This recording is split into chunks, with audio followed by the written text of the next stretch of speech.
Masarap. Wow. Ubus na naman ang kanin. Ang chicken curry. So, ayan ang mga sangkap. Ayan. Ayan.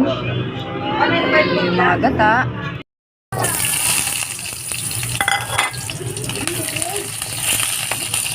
Pwede na natin hanguin.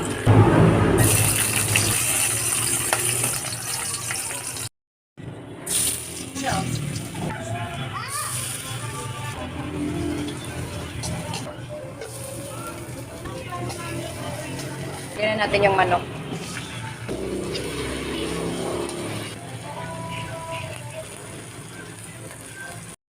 Lunod na natin yung pangalawang gata. Chicken cubes. Lagay na rin natin yung curry powder. Laurel.